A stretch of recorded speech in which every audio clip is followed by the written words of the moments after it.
Boleh.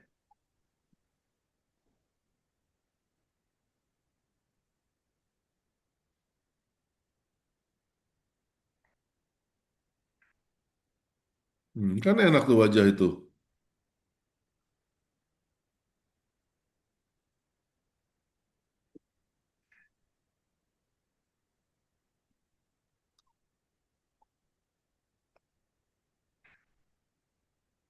Suaranya mana? Di yang suaranya di device yang satunya, Pak. Kedengeran nggak, Iya, Pak? Oh iya. suara kamu nggak muncul. Oh, belum ngomong, Pak. Izin ya, Pak. Izin memulai presentasi pada hari ini. Eh, Assalamualaikum warahmatullahi wabarakatuh. Selamat pagi, Pak Binsar. Selamat pagi, teman-teman semuanya. Saya hari ini akan sedikit menjelaskan mengenai profil dan kepemimpinan Pak Basuki Hadi Muljono. Beliau ini Menteri PUPR selama 2 periode pada zamannya Pak Joko Widodo. Terus juga sekarang ini diamanahi sebagai Kepala Otorita IKN 2024 sampai dengan saat ini. Tuh. Terus ini adalah biografi singkat beliau. Beliau lahir di Surakarta, Jawa Tengah 5 November 1954. Nah, untuk gelar lengkapnya ada di yang aku tulisin, Dr. H.C. Insinyur Haji Muhammad Basuki Hadi Muljono M.Sc PhD. Nah, beliau ini lulusan S1 Teknologi Geologi di Universitas UGM Yogyakarta. Kemudian beliau memulai karirnya sebagai ASN di Kementerian Pekerjaan Umum atau Kementerian PUPR juga. Sebagai tahun 1981 itu sebagai anggota atau staff gitu. Nah, kemudian beliau meraih gelar master di Colorado State University, Amerika Serikat. Nah, di eh, tahun 1989 ini beliau ini mengambil jurusan eh, semacam teknik sipil gitu. Terus tahun 1992 beliau meraih gelar doktor dari Colorado State University di AS. Kemudian tahun 2026 beliau menjabat sebagai eh, Direktur Jenderal Penataan Ruang Kementerian Pekerjaan Umum. Terus tahun 2014 beliau dilantik sebagai Menteri PUPR oleh Presiden Joko Widodo Kabinet Kerja. Kemudian tahun 2019 beliau dilantik kembali sebagai Menteri PUPR periode kedua di Kabinet Indonesia Maju. Kemudian di tahun 2024 hingga kini beliau beliau dilantik sebagai Kepala Otorita IKN. Nah, kebetulan tepat dengan hari ulang tahunnya yang ke-70 gitu. Kemudian selama masa pengabdiannya beliau ini banyak berdampak di infrastruktur. Eh, Kurang lebih ada membangun 61 bendungan yang diselesaikan tahun 2014 sampai dengan 2024 di seluruh Indonesia. Eh, Kemudian ada juga membangun jalan tol sebanyak kurang lebih 2.500 kilometer jalan tol yang udah dibangun. Sama itu juga saat beliau menjadi Menteri PUPR 2014 sampai dengan 2024. Kemudian beliau juga membangun 1 juta hektar area irigasi. Selain membangun juga beliau juga melakukan rehabilitasi kurang lebih sampai dengan 4 hektar dari yang aku baca gitu ya di Google. Terus kemudian beliau juga membangun 44.893 unit rusun di seluruh Indonesia. Kemudian salah satu programnya beliau ini juga beliau mempunyai target akses air minum yang layak dari 2020 sampai dengan 2024. Terus kemudian salah satu proyek terbesarnya saat ini mungkin IKN, Ibu Kota Baru. Beliau memimpin pembangunan Nusantara di Kalimantan Timur. Nah, next selanjutnya juga ada inovasi dan sistem. Ada beberapa sistem yang beliau bangun, ada Simandu, yaitu sistem manajemen air terpadu. Ini merupakan aplikasi pemrosesan prediksi cuaca terintegrasi dengan BMKG untuk antisipasi banjir dan kekeringan secara real time. Kemudian ada ITRS, Intelligent Toll Route System. System itu merupakan sistem transformasi digital jalan tol meliputi berbagai inovasi terintegrasi untuk pengelolaan jalan tol di masa depan gitu. Terus juga ada BIM dan digitalisasi. BIM itu kepanjangannya Building Information Modeling. Ini merupakan penerapan eh, teknologi konstruksi modern untuk percepatan pembangunan yang lebih akurat dan efisien. Terus juga ada SINBAD, itu sistem informasi bendungan dan waduk, memantau keamanan dan operasi bendungan. Terus juga bisa menampilkan tinggi muka air dan volume secara real time.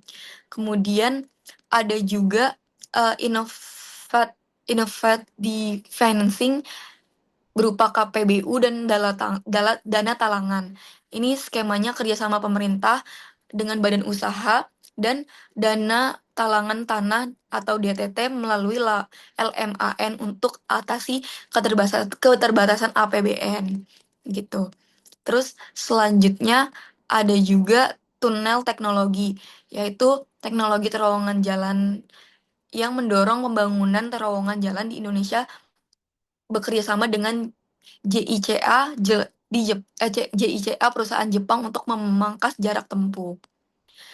Nah, kurang lebih memang inovasi sistemnya juga terkait dengan sarana dan juga prasarana yang beliau bangun kayak bendungan, terus air dan lain sebagainya. Nah, berdasarkan gaya kepemimpinan yang saya baca, menurut saya beliau ini orang yang sangat teknis dan juga berbasis data. Beliau ini kan udah mengambil gelar doktor dan juga sebagai insinyur berpengalaman lah. Terus juga keputusannya nih jadi didasari oleh data-data teknis dan juga kajian yang terpercaya.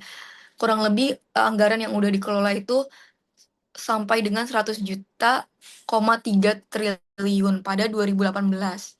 Terus juga beliau ini eh, orang yang sangat rendah hati dan juga sederhana.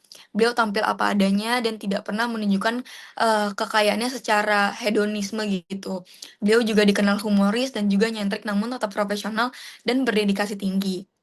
Nah, beliau juga orang yang berorientasi pada hasil.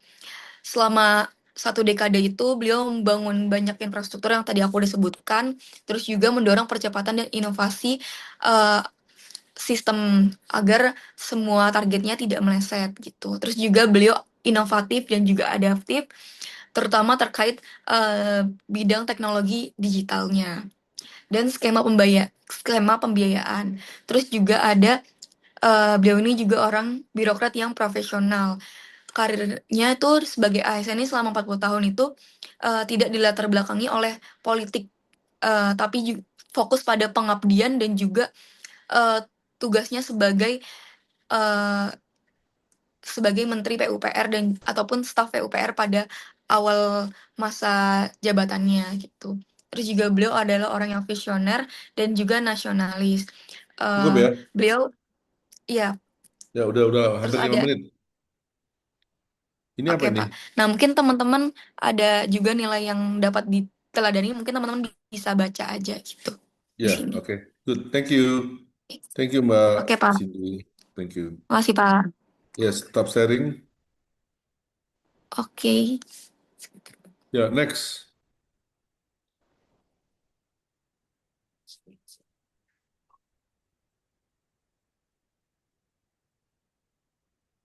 Next. Meliani.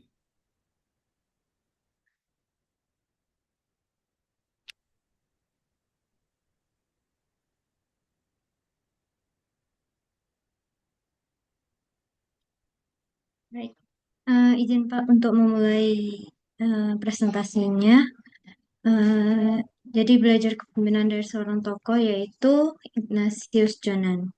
Jadi Pak Ignatius Jonan ini lahir di Singapura tanggal 21 Juni 1963 dan em, eh, S1 di Universitas Erlangga mengambil jurusan Accounting and Finance dan S2 di The Fletcher School at Tufts University di bidang International Relations and Affairs. Selanjutnya di pengalaman Pak Ignatius Jonan ini ada di Citi sebagai Direktur Private Equity, PT Bahana Pembinaan Usaha Indonesia, Citi Managing Director, dan yang mungkin sebagian dari kita ketahui yaitu sebagai CEO di PT KAI, dan selanjutnya ada di Menteri Perhubungan Republik Indonesia, dan ada Menteri Energi dan Sumber Daya Mineral. Selanjutnya juga ada jabatan strategis setelah menjadi menteri, dan ada kontribusi di dunia pendidikan juga, yaitu di ITB, Universitas Erlangga, dan Universitas Katolik Widya Mandala Surabaya. Di organisasi dan pelayanan publik juga ada di IAI atau Ikatan Akuntan Indonesia dan Insurance Council of Indonesia, dan yang sebelumnya yaitu kunjungan Paus Fransiskus ke Indonesia. Selanjutnya, eh, untuk transformasi PT KAI sebelum Pak Ignatius Jonan ini menjabat, dapat kita lihat di tahun 2000, sebelum 2009 itu ada penumpang bergelantungan di atas kereta. Pedagang bebas keluar masuk gerbong, antrian tiket panjang dan manual, kereta tua tidak layak operasi, keuangan perusahaan merugi yaitu rugi 80 miliar pada tahun 2008, dan budaya organisasi tidak profesional. Setelah tahun 2014, KRL menjadi full AC dan terjaganya kebersihan stasiun, sistem etiket dan pemesanan online. Yang ketiga ada pedagang dan calon tiket dieliminasi. Yang keempat ada manajemen SDM dan gaji karyawan meningkat. Yang keempat ada perusahaan berubah menjadi profitable yaitu untung ratusan miliar, dan budaya disiplin serta berorientasi layanan. Strategi Pak Jonan ini dalam memimpin KAI yaitu pertama memahami dulu organisasinya. Jadi dari yang saya baca, Pak Jonan ini menyamar menjadi penumpang untuk merasakan pengalaman pelanggan. Jadi dari sana ia menemukan masalah-masalah nyata seperti toilet kotor, tiket tidak transparan, dan keamanan yang buruk. Jadi dengan data itu ia menginstruksikan perubahan yang drastis.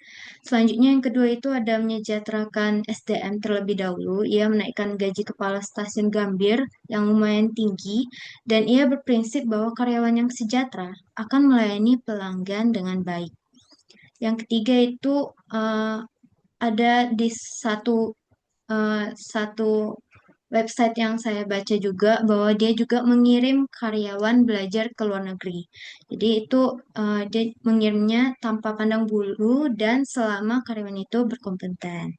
Selanjutnya ada peremajaan sarana fisik mendatangkan 100 lokomotif seri CC 206 dan pemberlakuan standar kebersihan ketat di seluruh stasiun dan gerbong. Cukup Dan ya? yang terakhir, Cukup ya? Cukup. Udah lama sekali soalnya kan? Kasih tepuk tangan untuk Saudara Melani. eh, Kedengaran kan suara saya? kedengaran Pak. Dengar, Oke, Pak. good. Oke, sekarang masuk kelompok 2. Presentasi 15 menit. Maksimum kelompok 3 jadi timer. Stop sharing, Saudara Mei.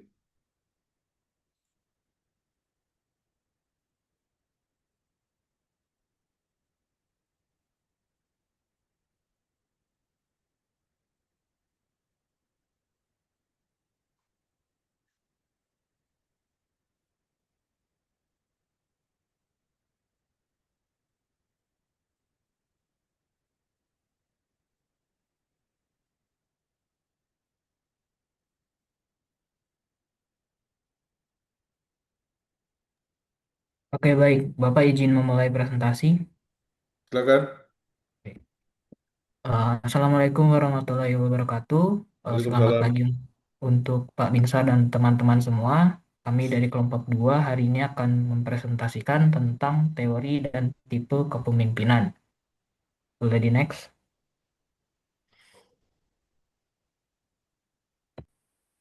Oke, kita langsung ke yang pertama yaitu teori kepemimpinan. Di sini kita ada mencantumkan beberapa teori. Yang pertama teori kepemimpinan genetik. Ini teori awal dari awal mula adanya teori kepemimpinan yang menyatakan bahwa kepemimpinan itu adalah bersifat genetika. Jadi seseorang memiliki bakat kepemimpinan akibat dari faktor keturunan. Kemudian teori yang kedua adalah teori kepemimpinan The Great Man. Ini muncul karena adanya ketidakpercayaan pada teori genetika. Jadi teori ini muncul untuk menekankan teori kepemimpinan genetik. Yaitu teori ini menyatakan kepemimpinan adalah sesuatu yang terlahir dengan karakteristik kepemimpinan dari proses pewarisan. Kemudian yang ketiga ada teori kepemimpinan trait atau sifat. Ini muncul pada akhir Perang Dunia Kedua yang berfokus pada karakteristik fisik, mental, dan kepribadian yang membuat seorang pemimpin berbeda dari bawahannya. Jadi kalau misalnya teman-teman pernah dengar kalimat seorang pemimpin adalah dilahirkan dan bukan dibuat atau direkayasa, nah ini tuh yang menguatkan teori kepemimpinan ini. Kemudian teori keempat ada teori kepemimpinan behavior. Ini muncul sekitar tahun 1940-an karena ketidakkonsistenan dari teori sifat tadi dalam hal pembuktian sehingga mengarahkan perhatian terhadap apa yang seharusnya dilakukan seorang pemimpin. Jadi ini lebih berfokus pada perbuatan dari pemimpin, bukan dari sifatnya. Kemudian selanjutnya, yang kelima, teori kepemimpinan kontingensi. Ini muncul pada akhir tahun 1960-an. Teori kontingensi ini muncul di mana tidak adanya satu gaya kepemimpinan terbaik dalam semua situasi. Jawaban yang tepat adalah tergantung situasi. Jadi, efektivitas dari kepemimpinan itu tergantung dengan situasi organisasi tersebut. Nah, yang keenam, teori kepemimpinan Pat Gould. Ini muncul awal 1970-an. Konsepnya menggunakan teori harapan motivasi untuk mengidentifikasi bagaimana pengaruh perilaku kepemimpinan terhadap kepuasan, motivasi, dan kinerja bawahan. Jadi, seorang pemimpin memberikan path, jalan untuk mencapai sebuah tujuan organisasi. Kemudian yang ketujuh, teori kepemimpinan transformasional. Ini muncul pada awal 1980-an yang berfokus pada kemampuan pemimpin dalam menginspirasi dan meningkatkan keinginan bawahan untuk mencapai visi organisasinya. Dan yang terakhir, teori kepemimpinan skill ini muncul semenjak awal tahun 1990-an. Pembahasan tentang keefektifan kepemimpinan itu eh, tergantung pada kemampuan pemimpin dalam menyelesaikan permasalahan organisasi yang kompleks. Ya, lalu lanjut ke elemen kepemimpinan yang baik. Yang pertama itu ada transparansi. Jadi transparansi ini merupakan keterbukaan pemimpin dalam menyampaikan informasi, terus alasan di balik keputusan itu dibuat. Nah, kenapa penting? Karena ketika bawahan memahami alasan suatu kebijakan dibuat, mereka akan lebih mudah menerima kebijakan tersebut. Lalu yang kedua itu dari belajar dari kegagalan. Itu pemimpin yang baik itu tidak melihat kegagalan sebagai akhir, tapi sebagai suatu proses pembelajaran untuk memperbaiki organisasi menjadi lebih baik lagi. Lalu yang ketiga itu ada membangun kepercayaan. Nah, kepercayaan di sini itu merupakan suatu fondasi atau dasar hubungan antara pemimpin dan anggota organisasi. Kepemimpinan yang sekarang ini tidak lagi bertumpu pada kekuasaan semata, tetapi pada kemampuan membangun kepercayaan. Lalu yang keempat itu ada kepercayaan diri yang autentik. Nah, itu keyakinan terhadap kemampuan diri sendiri tanpa harus bersikap arogan. Nah, pemimpin itu harus yakin terhadap keputusan yang diambil, tetapi tetap terbuka pada masukan yang diterima dari anggotanya. Lalu yang kelima itu ada ketegasan dalam mengambil keputusan. Nah, ketegasan di sini itu adalah kemampuan mengambil keputusan setelah mempertimbangkan semua informasi dan nantinya bakal dijalankan secara konsisten. Lalu yang keenam itu ada kerendahan hati. Ini adalah kesadaran bahwa seorang pemimpin itu tidak mengetahui segala hal, tapi tetap butuh masukan dari orang lain. Kayak gitu. Lalu yang ketujuh itu ada mendorong kreativitas. Nah, kreativitas di sini itu merupakan kemampuan menghasilkan ide baru atau menemukan solusi yang inovatif terhadap berbagai permasalahan organisasi. Lanjut.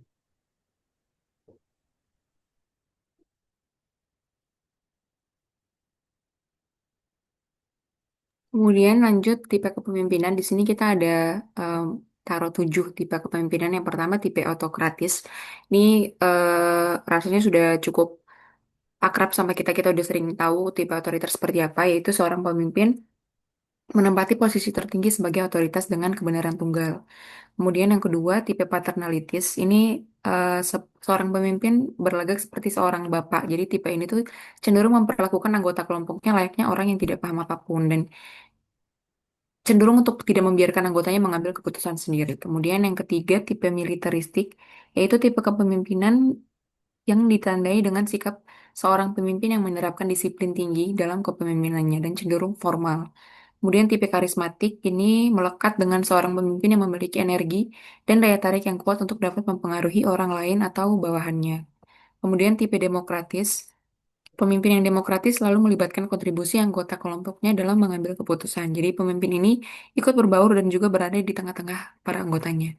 Kemudian yang keenam, tipe liberal ini pemimpin yang cenderung memberikan kebebasan kepada bawahan untuk dapat berkreasi dengan cara kerja mereka sendiri.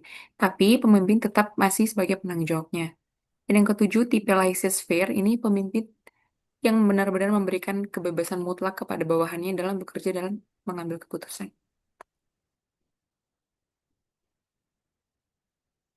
Baik, selanjutnya teori modern itu mengelompokkan berbagai tipe kepemimpinan sebelumnya yang sudah disebutkan Ayu tadi, ada 7 ke dalam 2 paling besar. Nah, keduanya berbeda dalam beberapa dimensi utama, yaitu kepemimpinan transformasional dan transaksional. Fokus utamanya yang pertama, transaksional itu sebagai inovasi, perubahan budaya, dan masa depan. Sedangkan transaksional itu sebagai stabilitas hasil jangka pendek dan aturan atau SOP. Pemimpin transformasional ini berorientasi pada perubahan besar dan visi jangka panjang, sementara pemimpin transaksional lebih fokus pada menjaga kestabilan dan kepatuhan terhadap prosedur. Nah, sumber motivasinya, kalau yang transformasional itu motivasi intrinsik, seperti harga diri, aktualisasi diri, ataupun visi.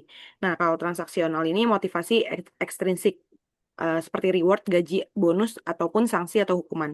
Jadi pemimpin transformasional menggerakkan bawahan dari dalam diri mereka, seperti passion atau tujuannya, sedangkan memimpin transaksional menggunakan sistem imbalan dan hukuman sebagai penggeraknya. Irisan dengan tipe sebelumnya yang sudah disebutkan Ayu tadi, kalau transformasional itu mencakup tipe karismatik dan demokratis, sedangkan transaksional itu mencakup tipe otoriter dan militeristis. Lalu ada sifat hubungan pemimpin pengikut transformasional itu hubungan emosional dan saling percaya, sedangkan sedangkan transaksional itu hubungannya formal, legalitas, dan transaksional. Jadi pemimpin transaksional ini membangun ikatan personal yang kuat dengan timnya, sementara pemimpin transaksional ini mendasarkan hubungan pada kontrak, aturan, dan pertukaran kepentingan. Secara singkat, transformasional ini memimpin dengan hati dan visi, mengubah cara berpikir orang, cocok untuk lingkungan yang butuh inovasi dan perubahan besar. Sedangkan transaksional ini memimpin dengan sistem dan aturan, cocok untuk lingkungan yang butuh disiplin tinggi, keputusan cepat, dan hasil yang terukur, seperti militer atau kondisi krisis. Nah, lalu kita lanjut ke lingkungan yang cocok untuk tiap tipe kepemimpinan. Yang pertama itu ada otoriter. Nah, ini kepemimpinan yang cocok di lingkungan kayak militer atau penanganan bencana, ruang operasi rumah sakit, atau kondisi krisis organisasi. Karena situasi tersebut tuh butuh keputusan yang cepat, jelas, dan tidak dapat menunggu proses diskusi yang panjang. Lalu yang kedua itu ada tipe paternalistik. Itu cocok diterapkan di perusahaan, keluarga, UMKM, atau komunitas tradisional lah. Nah, lingkungan tersebut tuh umumnya memiliki hubungan yang erat dan mengutamakan nilai-nilai kekeluargaan.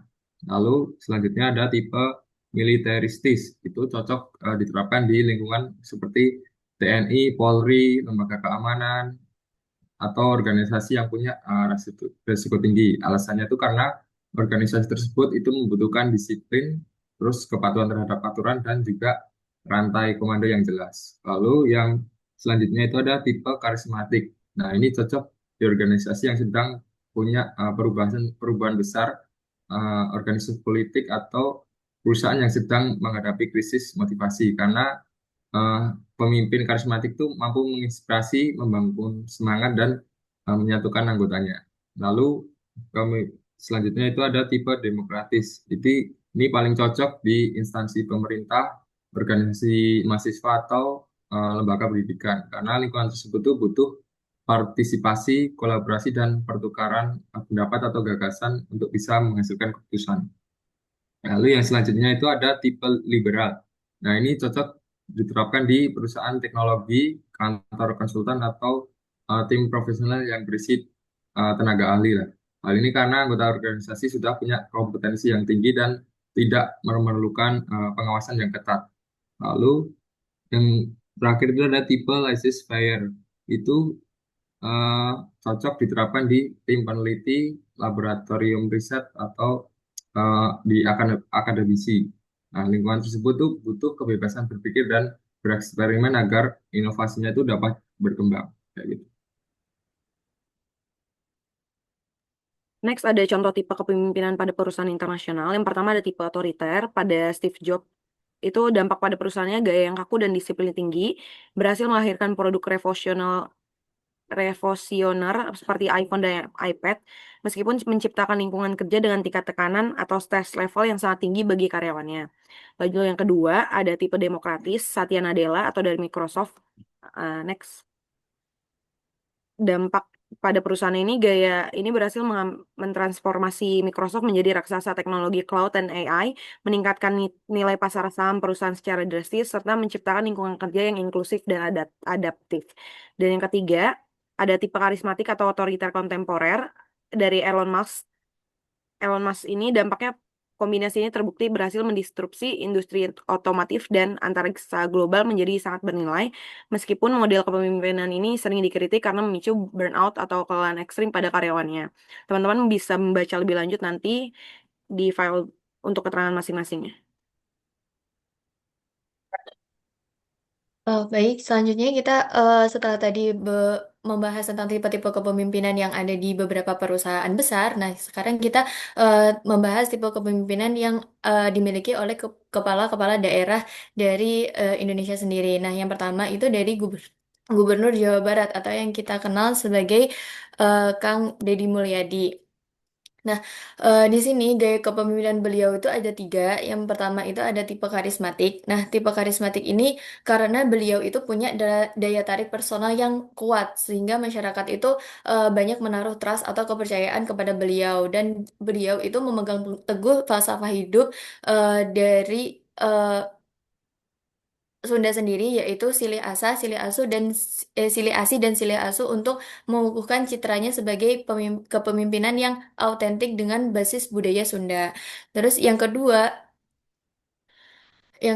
itu adalah tipe paternalistik. Nah, tipe ini itu menempatkan beliau atau menempatkan KDM ini sebagai bapak untuk melindungi kesejahteraan dari masyarakatnya. Contohnya seperti dia menggunakan dana pribadinya untuk membantu masyarakatnya tanpa ada prosedur yang berbelit. Terus beliau juga mempunyai beberapa program seperti program Jampis, ambulan gratis, dan dokter yang siaga. Terus selanjutnya ada tipe demokratis. Nah, tipe demokratis ini itu lebih melibatkan masyarakat dalam kepemimpinannya atau dalam pembangunan masyarakatnya. Nah, programnya salah satunya adalah program Gempungan, yaitu pelayanan publik yang langsung ke masyarakatnya.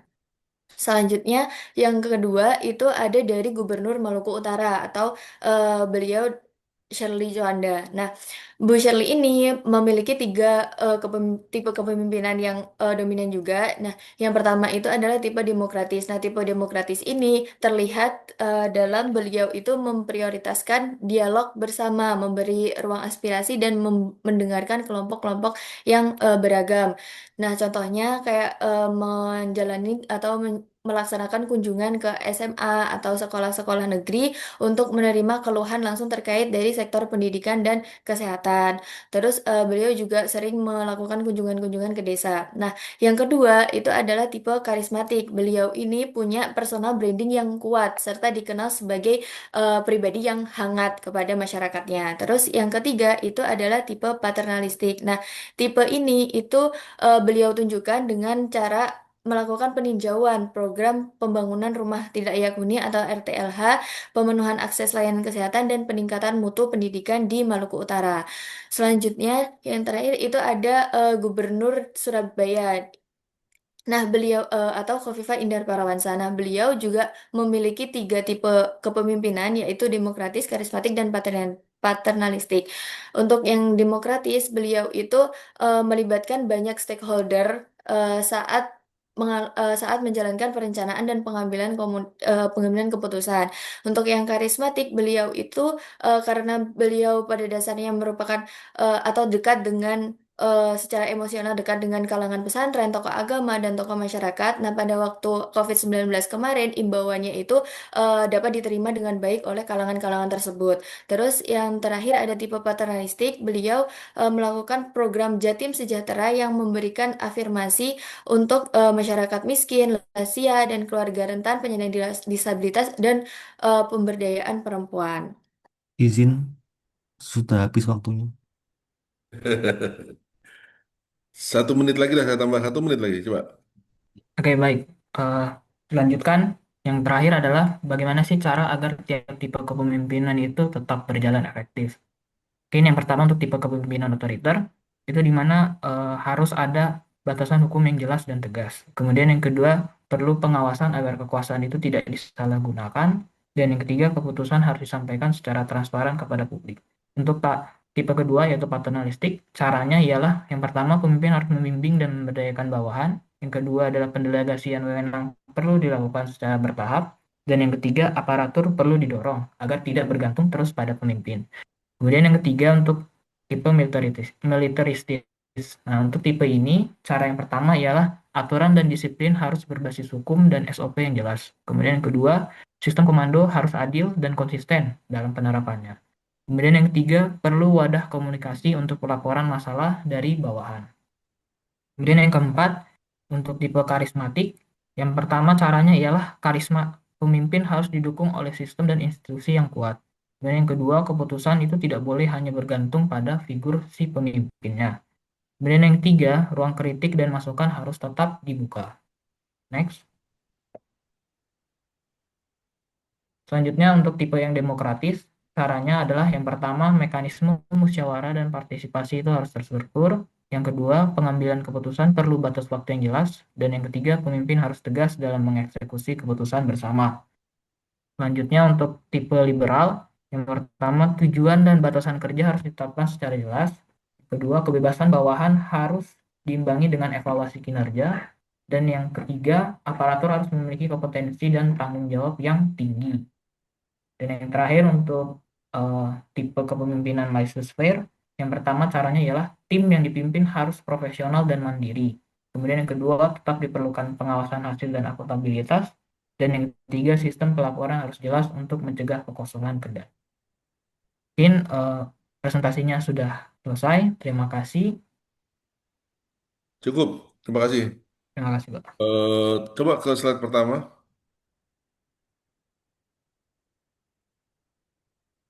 Ya, berbagai teori ya. Teori itu artinya sebagai apa ya, landasan ilmiah, landasan ilmiah kenapa sesuatu dan bisa menjelaskan terhadap suatu fenomena, misalnya kepemimpinan. Apa sih landasannya? Ya, itu di next slide.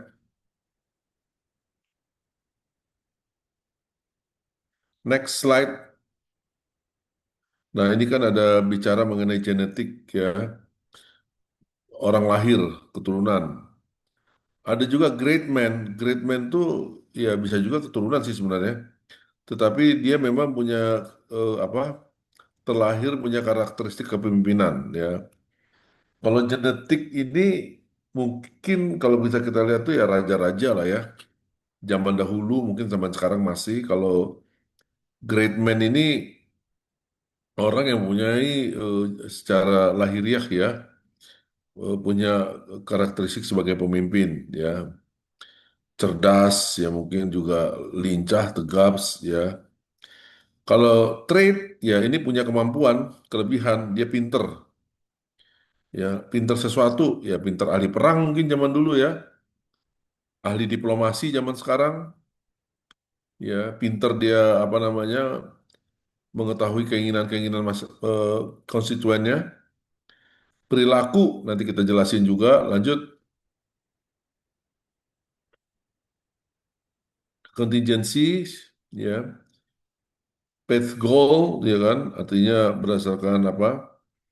eh, Langkah untuk mencapai tujuan, transform dan transaksional. Lanjut, skill juga. Nah, ini elemen-elemennya transparansi, belajar dari kegagalan, membangun kepercayaan, kepercayaan. Ya, ini banyak yang sifatnya apalah. Nomor 6, humble, ya, rendah hati. Lanjut, masing-masing punya ini ya pemikiran ya. Nah, ini tipe gaya.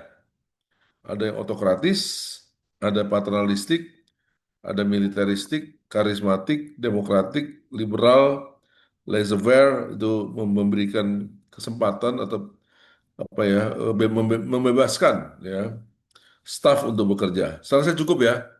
Silakan kelompok 3, stop sharing.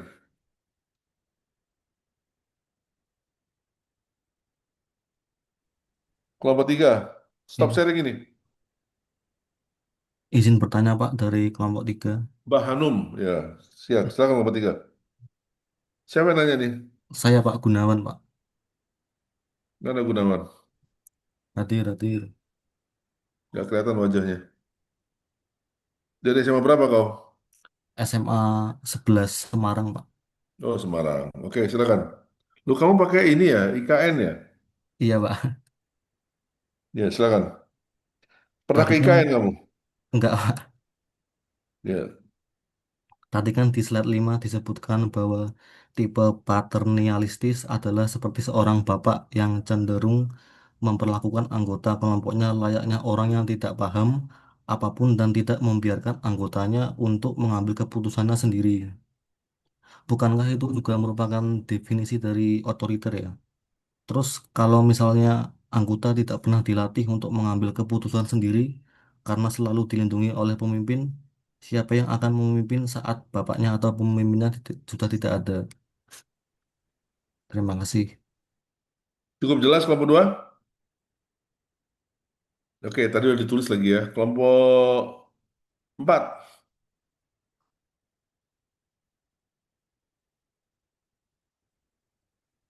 Izin Pak, apa suara saya terdengar kedengaran Fahmi. Dari mana kau Fahmi?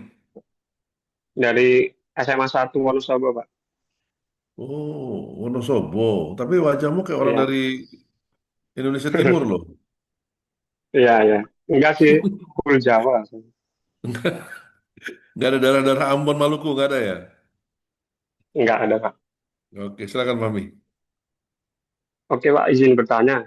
Eh, Tadi kan disebutkan kan bahwa terdapat contoh pemimpin yang berhasil dan beberapa tipe kepemimpinan. Nah, berdasarkan seluruh teori tadi nih, apakah seseorang menjadi pemimpin hebat itu karena memiliki kemampuan yang memang luar biasa, seperti contoh-contoh yang sudah disebutkan, atau emang punya situasi dan waktu yang tepat sehingga berhasil. Contoh nih, kayak Gubernur Shirley atau KDM itu kan hebat itu karena dia memang punya beberapa tipe kepemimpinan yang tadi atau karena kondisi keuangan dan waktu yang tepat gitu.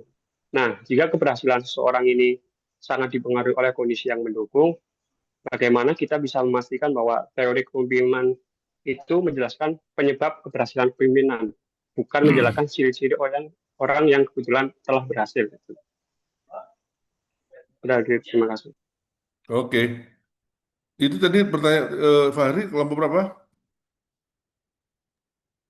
Kelompok Kelompok 5. 4, Pak. Kelompok 4 ya? Oke, Kelompok silakan kelompok yes. 5. Ya, selamat pagi teman-teman semuanya. Izin aku dari kelompok 5, Cindy. Izin bertanya, di PPT Dari kan tadi mana sekolahmu, disebutkan Siti? bahwa... Kenapa, Pak? Sekolahmu di mana lu? Di SMA Kartini 1 Jakarta, Pak. Ih, baru dengar ada Kartini Kartini di sebelah mana tuh? Jalan Iya, Pak, Kartini ya? di Kemayoran, Pak. Oh, saya kira Dekat di Pasar Jakarta Senen. Barat. Enggak, di Jakarta Pusat, Pak. Swasta ya? Iya, Pak, swasta. Oke. Mungkin kamu satu-satunya kali ya dari SMA Kartini masuk ke STAN ya? Betul, Pak, satu-satunya. Hebat. Tepuk tangan lah untuk Cindy. Berani kamu ya? Iya, Pak. Oke, Sin. Oke, siap izin bertanya, Pak. Di PPT kan tadi disebutkan bahwa kepemimpinan transformasional itu berfokus pada inovasi dan perubahan budaya. Terus juga disebutkan juga tentang yang transaksional itu lebih otoriter dan juga militeris gitu. Nah, menurut kalian Indonesia ini lebih membutuhkan pemimpin yang transformasional atau yang transaksional seperti itu? Nah, mungkin bisa dijelaskan juga kenapa gitu alasannya. Oke, sekian. Cukup. Terima kasih. Silakan kelompok 2. Oke, izin menjawab pertanyaan dari kelompok 3 ya, Pak.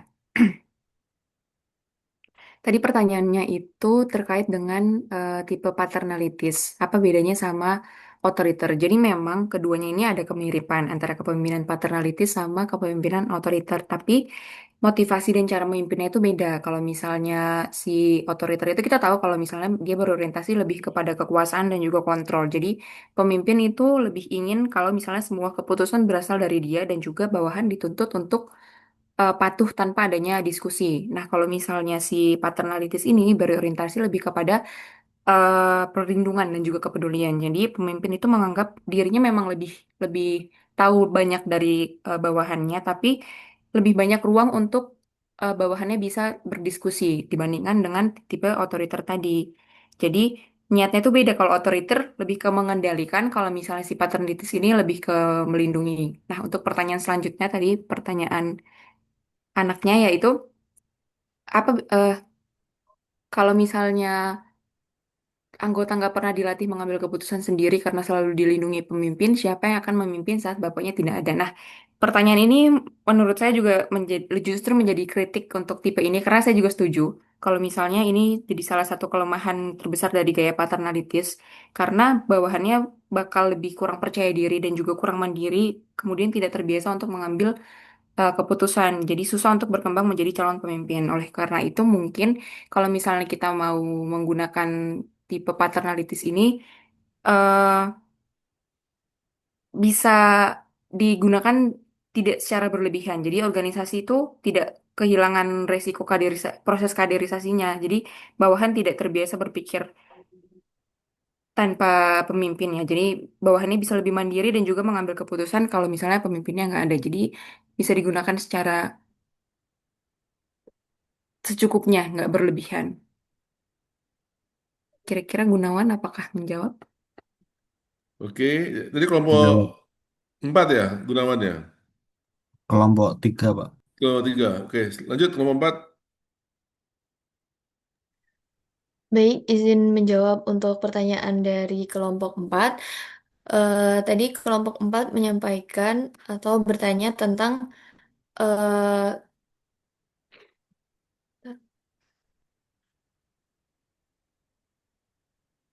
Nggak kedengaran suaranya. tentang apakah menjadi pemimpin hebat karena memang memiliki kemampuan kepemimpinan yang luar biasa atau karena terkait sama situasinya. Nah, sebenarnya kalau kita mengingat dari pertemuan kita minggu lalu, hal ini sempat ditanyakan sama Arsyanda kemarin eh, tentang keterkaitan antara apa eh, keberhasilan kepemimpinan dengan situasi yang ada atau situasi yang dihadapi oleh pemimpin tersebut. Nah, kemudian juga sempat dibahas kalau pemimpin yang hebat itu nggak cuma sekedar lahir atau hadir karena kemampuan pribadinya aja, tetapi dia itu juga perlu didukung sama apa kemampuan dia untuk memanfaatkan situasi yang dia hadapi kayak gitu. Jadi kalau berdasarkan teori kepemimpinan juga, keberhasilan dalam kepemimpinan itu nggak hanya berdiri satu teori aja, tapi dia itu merupakan kombinasi antara karakter dia dan eh, kondisi organisasi yang sedang dia eh, yang sedang dia pimpin gitu. Jadi dengan kata lain atau ringkasnya, kepemimpinan itu nggak bisa efektif karena eh, kalau kepemimpinan itu atau kemampuan pemimpin itu tidak didukung sama situasi yang dia hadapi. Jadi intinya seperti itu. Good. Lanjut. Izin menjawab kelompok kelima. Menurut kalian, apakah Indonesia saat ini lebih membutuhkan pemimpin transformasional atau transaksional? Eh, dengan kondisi Indonesia sekarang itu lebih membutuhkan pemimpin yang bisa memandukan kedua eh, gaya tersebut, yaitu transformasional dan transaksional, supaya perubahannya itu benar-benar nyata terjadi. Jadi, yang pertama transformasional itu yang mampu membawa perubahan pola pikir, memperbaiki sistem pendidikan, mendorong inovasi ekonomi, dan memberantas budaya korupsi melalui visi besar yang menginspirasi rakyat. Karena ini penting untuk mengatasi masalah mendasar pada bangsa kita yang pada saat ini kita tahu sendiri. Nah, yang kedua ada transaksional, itu tetap harus tegas dalam menerapkan aturan, sistem kerja, serta pengawasannya. Karena birokrasi kita masih kaku dan rawan korupsi. Kontrol yang kuat itu tetap diperlukan agar setiap kebijakan benar-benar dijalankan di lapangan. Jadi kesimpulannya pemimpin yang ideal itu adalah sosok visioner yang untuk mengubah masa depan, tapi juga harus tegas dalam menjaga tata kelola sehari-hari agar tidak ada penyimpangan serta menerapkan regulasi yang tepat untuk mensejahterakan masyarakat Indonesia. Good. Lanjut. Udah habis, 345. 5 udah? Sudah, Pak. Udah, oke. Udah dari Betul ya, 345 sudah ya. Oke, sekarang lanjut ke 6.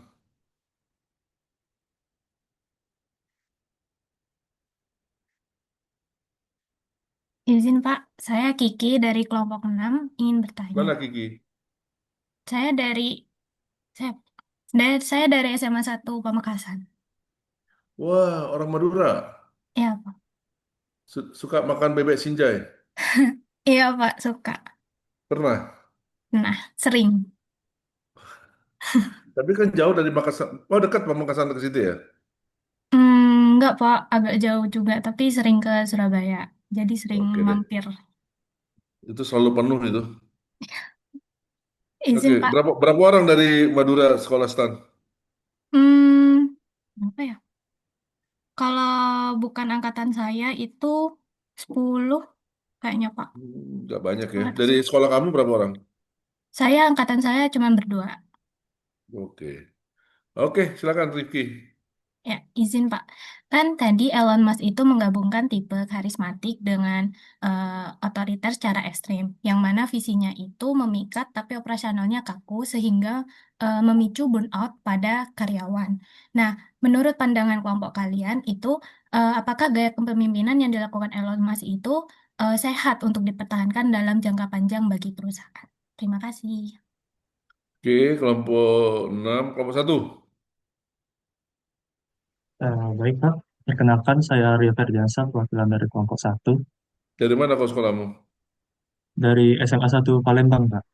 Oh, orang Palembang. Pempek ya. Iya, Pak. Kalau es Cowboy kamu udah pernah makan? Enggak tahu, Pak, Eskobo ya. Ada itu dekat-dekat pasar situ. Baru dengar juga sih, Pak. Oke, silakan Rio.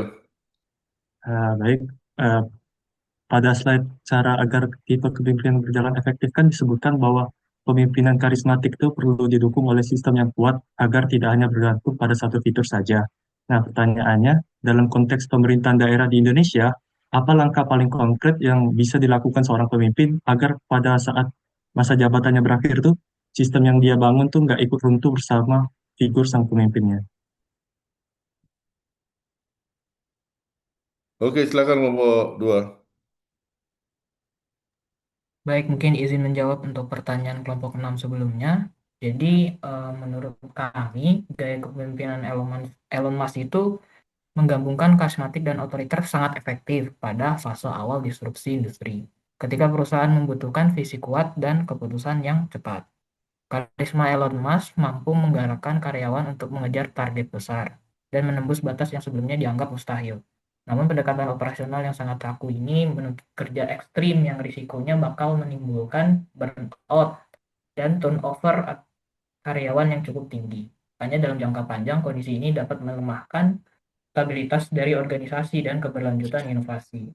Perusahaan yang sudah memasuki fase matang membutuhkan sistem kerja yang lebih seimbang, kolaboratif, dan berkelanjutan. Oleh karena itu, gaya kepemimpinan seperti ini sebenarnya kurang sehat jika dipertahankan tanpa penyesuaian. Makanya, gaya kepemimpinan Elon Musk lebih tepat digunakan sebagai pendorong awal, bukan sebagai model jangka panjang tanpa reformasi yang nyata. Ini saja. Oke, udah semua ya? Kelompok 1 belum tadi. Oke, silakan kelompok 1. Ya, jadi izin menjawab pertanyaan kelompok 1 tadi. Jadi langkah konkret yang bisa dilakukan tuh dengan memastikan bahwa program yang dibuat tuh tidak hanya bergantung pada figur pemimpinnya, tapi sudah menjadi bagian dari sistem pemerintahannya.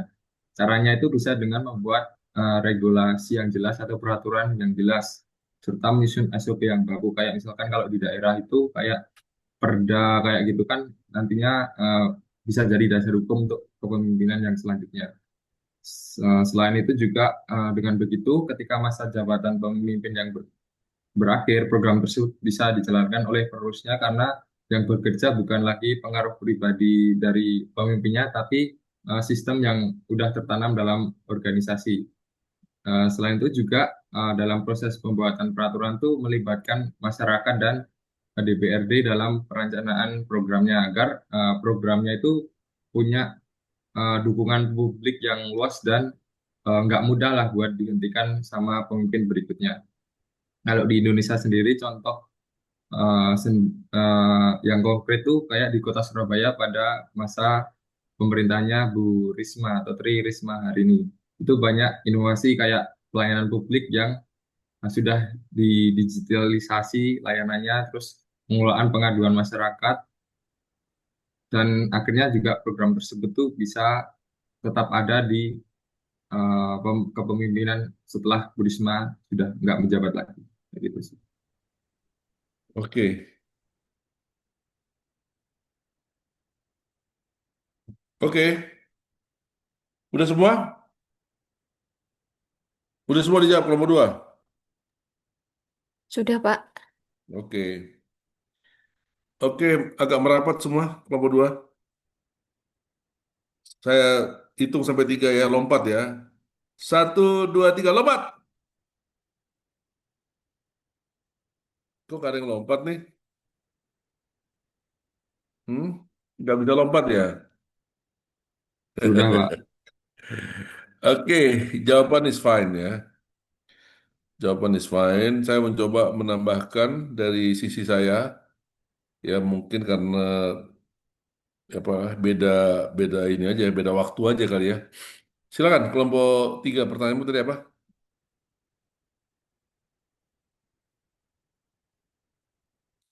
Kelompok telu,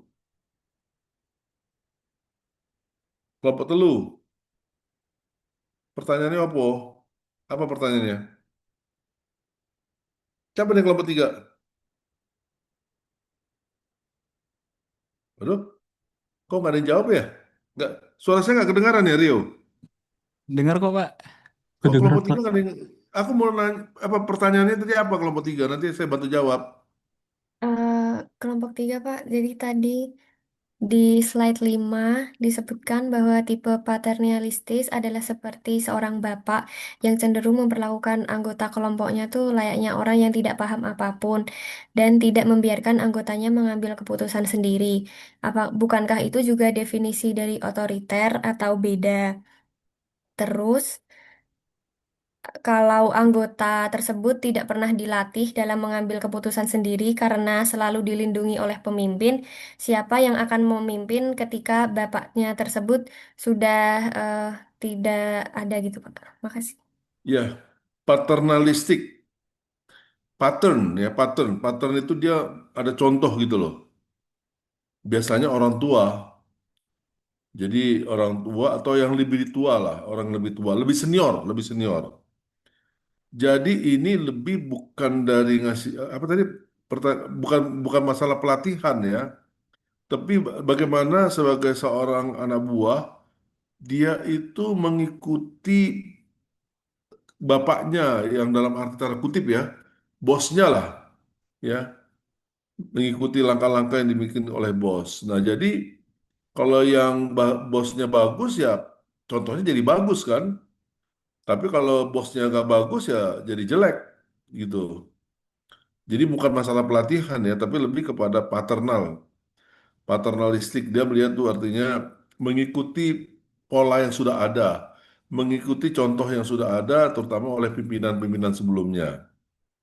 Ya kalau pimpinan memang bisa juga cewek sih, tidak harus cowok ya, tapi pattern ya. Terus kemudian kalau pertanyaan kedua agak lompat aja, ya bagaimana kalau nggak dilatih? Ya sebagai pemimpin, dia harus memberikan kesempatan kepada anak buahnya untuk berkembang, ya. Makanya ada istilahnya learning, ya. Bukan training, tapi learning. learning organization, learning. Nah, jadi saya di OIKN ini kan membangun SOP, ya, disuruh oleh Pak Basuki. Terus banyak yang menjadi apa peserta yang ikut dalam menyusun SOP dari masing-masing eselon 1 itu anak-anak yang baru tamat sekolah, masuk CPNS. Nah, dia ikut seperti saya ini bagian dari learning juga, learning, ya, seperti kalian. Jadi memang kalian ini juga sudah masuk ke STAN ini juga tentunya learning, ya, training, learning, ya, learning. Tapi kalau nggak sempat nanti kamu dilatih ya susah. Nanti selesai dari STAN, masuk bekerja, nah itu tetap kita tetap harus berlatih atau belajar. Makanya learning organization itu disebut sebagai organisasi pembelajar dan bahkan ada membuat semacam corporate university, ya, seperti di Balai Diklat Keuangan dia Korpu, BPKP ada Korpunya, ya. Demikian ya kelompok berapa tadi? Tiga, kelompok empat. Izin Pak, tadi pertanyaannya Fahmi adalah dari mana sekolahmu Fahmi? dari SMA 1 Pak, Wonosobo. Satu. Wonosobo dingin ya? Iya Pak. Ya silakan Arek Wonosobo. Tadi itu pertanyaannya adalah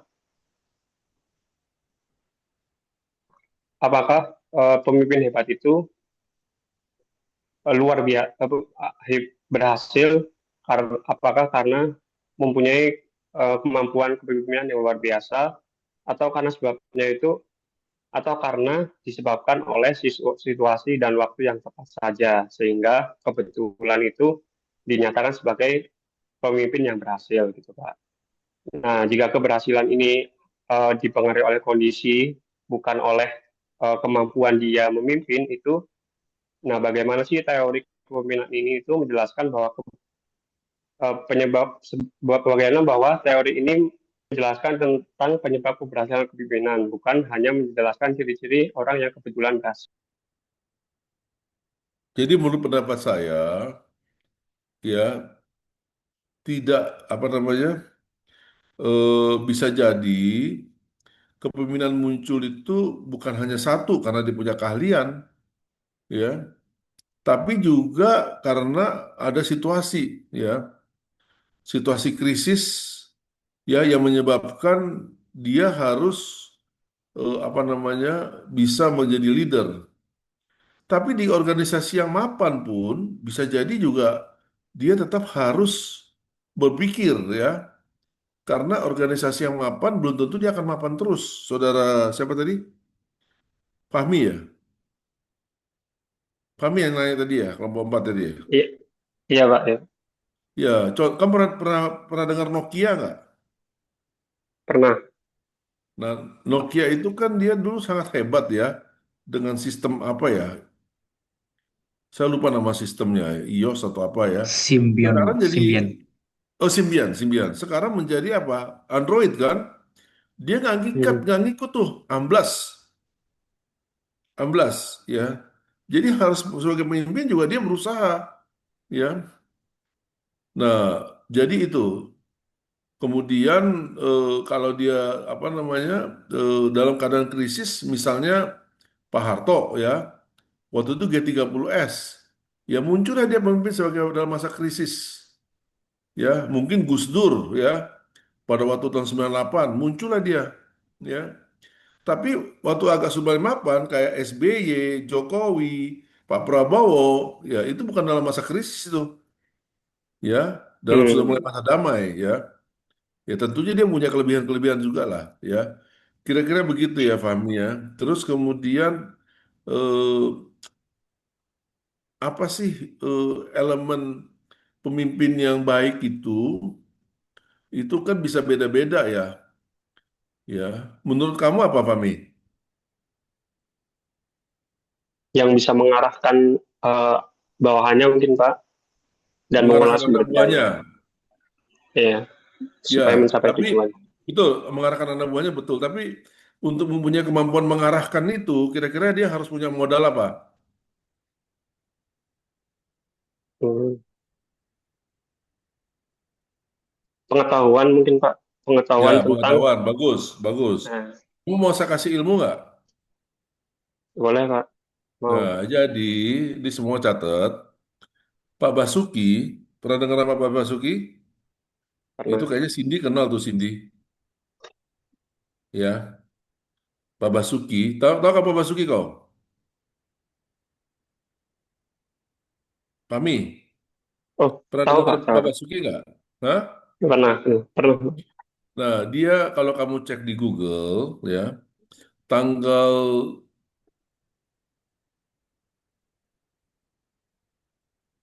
tanggal 8 Juni, dia melantik CPNS 550 ya di IKN menjadi PNS. Nah, dia bilang ini adalah calon-calon pemimpin. Dan untuk bisa berhasil jadi ASN dan juga lagi sebagai pemimpin, ada 4 kata dia. Coba catat, hafalin. Satu, dia harus berani. Pernah saya bilang minggu lalu sih. Dua, dia harus kompeten. Sorry. Dia harus berani, dia harus kuat. Dua, dia harus kuat. Tiga, dia harus loyal kepada profesi. Kamu kalau nggak percaya Google, ya. Basuki melantik CPNS.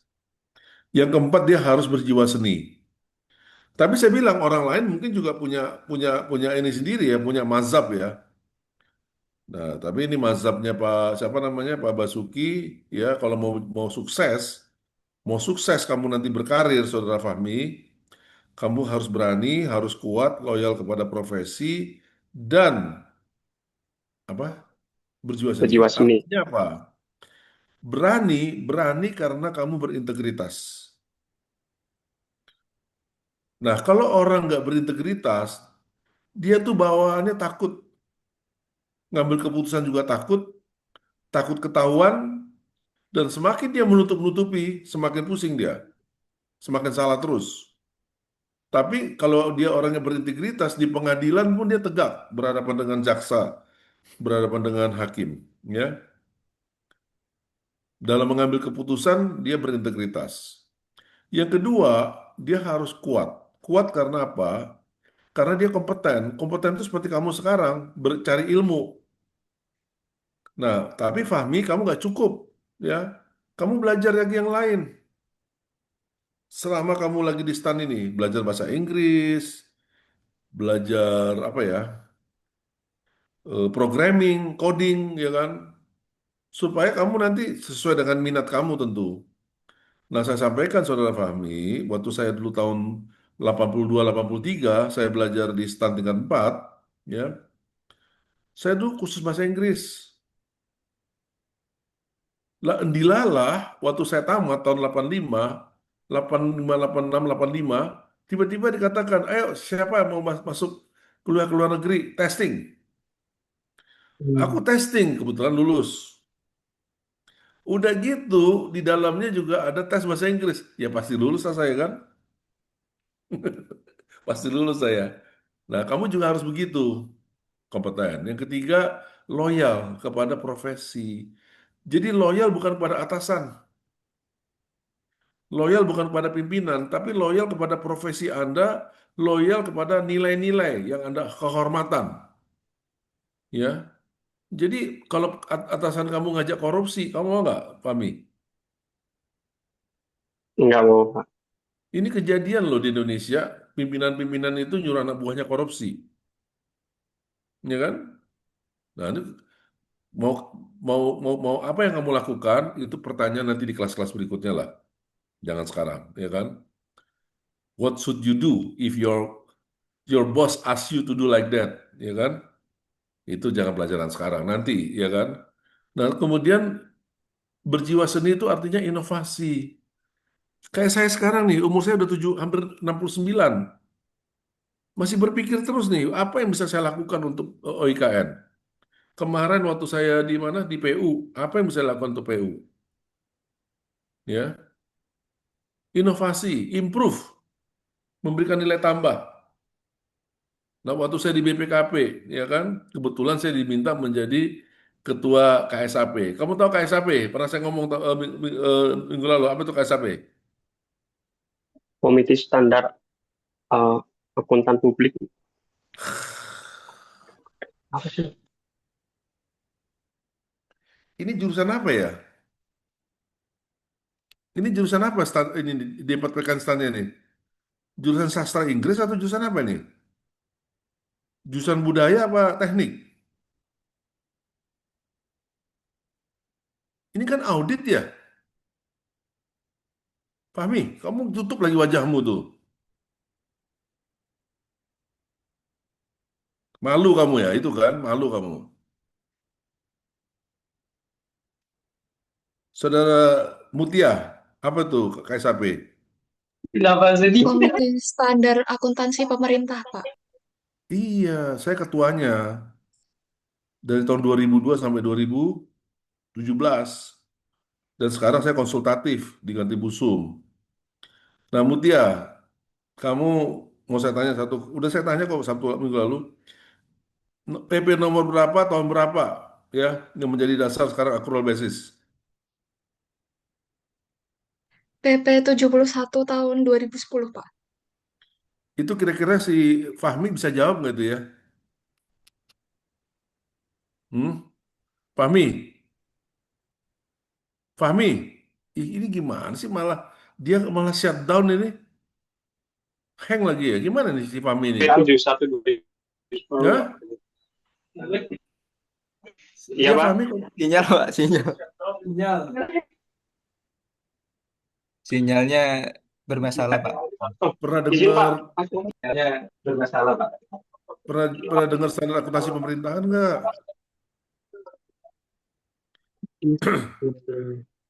Fahmi, Iya, aduh ini susah nih kalau ngajar pakai Zoom nih susah nih.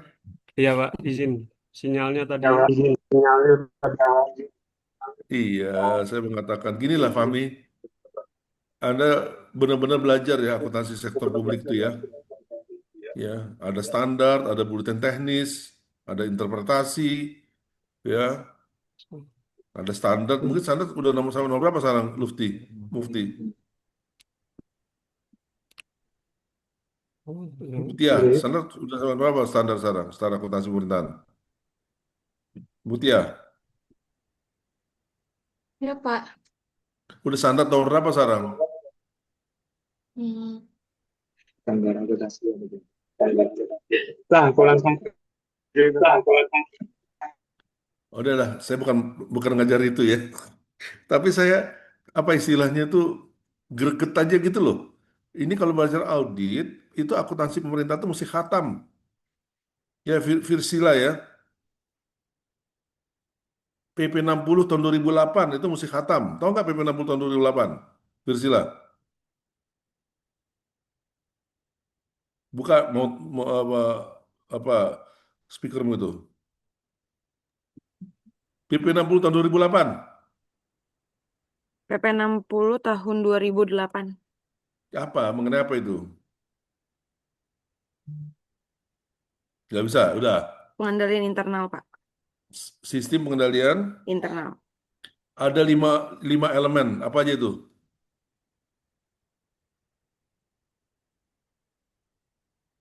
5 elemen SPIP. Ini saya bukan apa ya, sorry to say, ini saya bisa ngomong ke direktur nih, bahaya nih. Ke direktur stan, ya. izin Pak, Kalau mungkin mau PIP, jawab Pak. nggak, aku nanya si Virsila. Belum bisa jawab kalau Virsila. Belajar ya Virsila ya. Ini kalau jadi ngambil ilmu audit, itu harus dasar banget tuh. Belum lagi kalau tadi saya tanya GRC, Governance Risk and Compliance. Siapa tadi mau jawab 5 elemen tadi coba? Ini yang lingkungan pengendalian itu ya, Pak? Iyalah. Ya, lingkungan pengendalian, penilaian resiko, kegiatan pengendalian, informasi komunikasi, dan pemantauan pengendalian internal. Ya, tepuk tangan. Tapi kamu betul-betul harus khatam ya. Iya, Pak. Ya, kalau bisa bikin dari skripsi kamu itu ke situ ya. Siap, Kalau Pak. ilmu audit itu harus tahu benar itu ya. Oke, saya cukup ya ke Fahmi ya. Sorry, jadi ngaco nih ngajarnya. Tapi bukan apa-apa, saya greget aja nih kalau kalau hal-hal yang basic. Kan dia bicara tadi kan gimana mau berhasil tuh si Fahmi. Saya tadi kasih tahu ilmunya Pak Basuki kan. Nah, salah satu kompeten tadi ya kita harus kompeten itu belajar. Ya, Virsila ya. Nah, makanya seumur saya aja nih masih Google-Googlean loh, ya. Next, kelompok berapa tadi yang belum dijawab? Tadi kelompok 4 ya? Kelompok 5, Pak. Ya, 6. 5, Pak. Tadi udah 4, Oke. sekarang 5. Sekarang 5, Cindy, coba. Izin Pak, tadi di PPT kan disebutkan bahwa ada kepemimpinan transformasional sama transaksional. Nah, saya bertanya ke kelompok yang presentasi kelompok 2, menurut kalian apakah Indonesia saat ini lebih membutuhkan pemimpin yang transformasional atau transaksional dan boleh dijelaskan kenapa gitu? Ya, ini pendapat pribadi ya.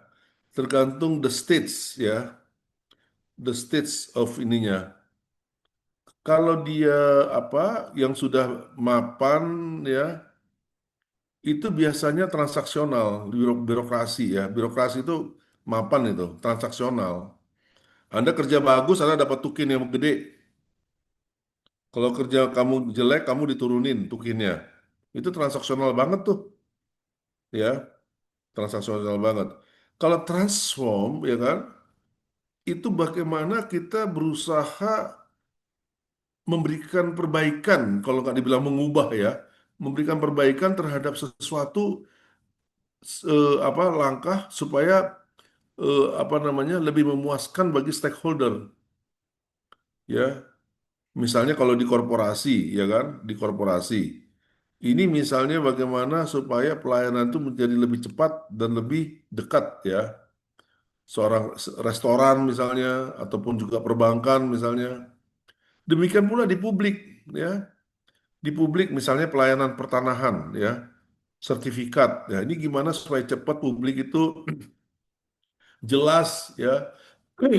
Urusan-urusan ini juga imigrasi, tidak ada korupsi, ya, tidak ada apa namanya pungli.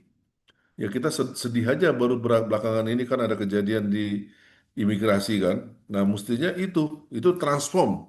Tapi bukan hanya sekedar ngomong ya Saudara Cindy ya, betul-betul dilaksanakan ya, digerakkan betul-betul sebagai seorang pemimpin. Kalau pemimpinnya betul-betul ingin melakukan perubahan.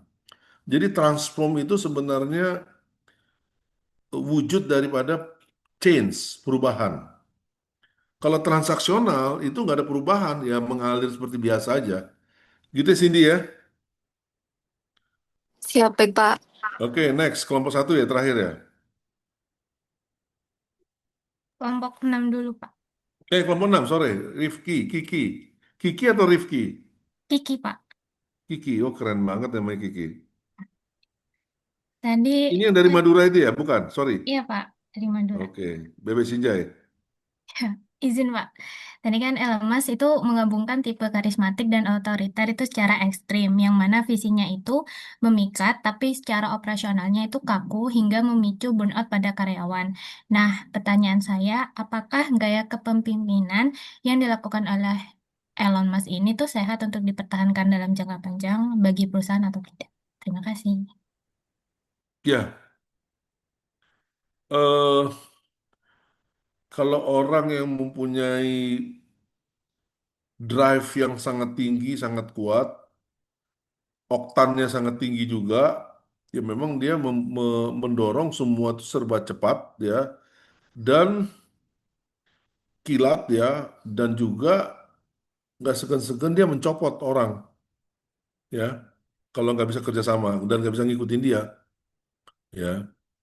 Nah tentunya untuk bisa ngikutin seorang Elon Musk, ya, dan siapapun dia, ya, ya dia tentunya harus punya kapabilitas. Misalnya dia ahli satu hal tertentu gitu kan. Nah, si Elon Musk tentunya dia berusaha mendorong supaya ini bisa bekerja cepat. Nah, tentunya orang-orang yang nggak sanggup bekerja dengan Elon Musk ya masih banyak yang lain lah.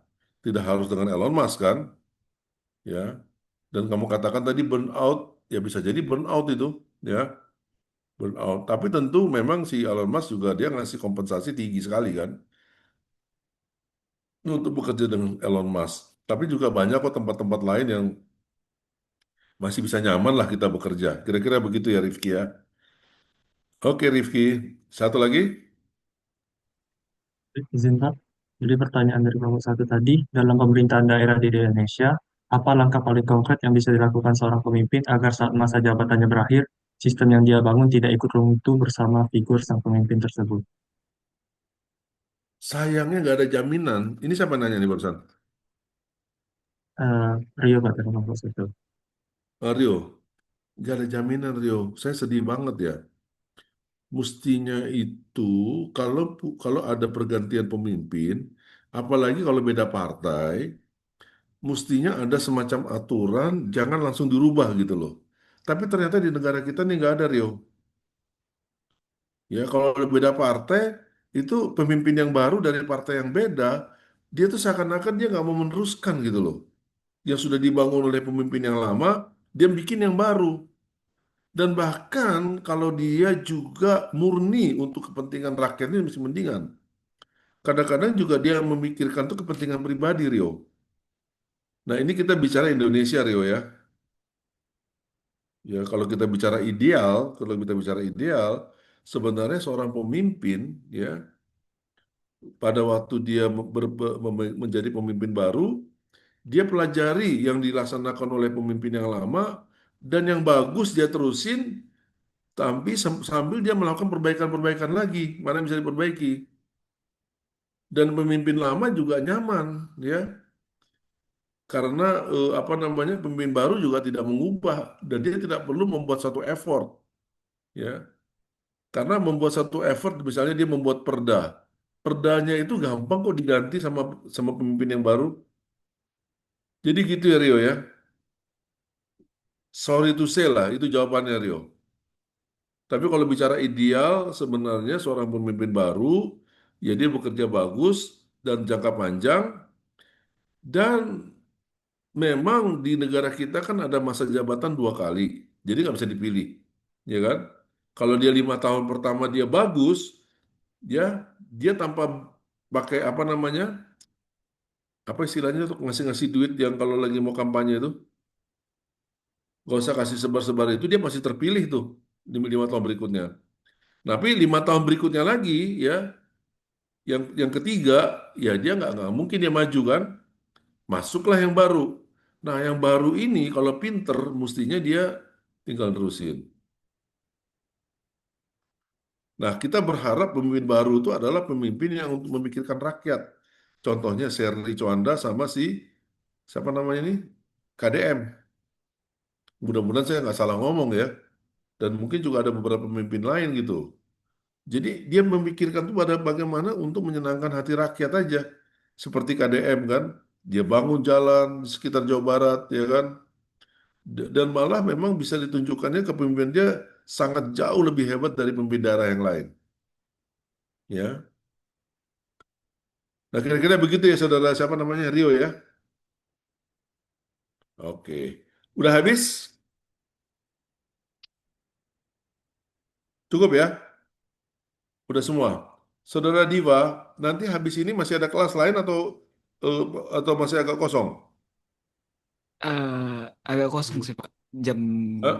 jam 2 nanti kelas. Oh jam 2. Oke, mungkin saya mudah-mudahan saya bisa on time. Tapi kelihatannya bakal lebih 5 menit nih. 10 menit lebih. Silakan slide saya.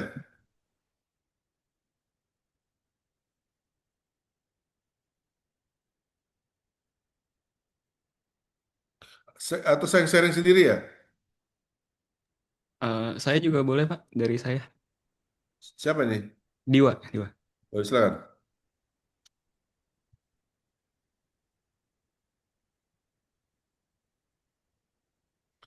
Oke, next slide.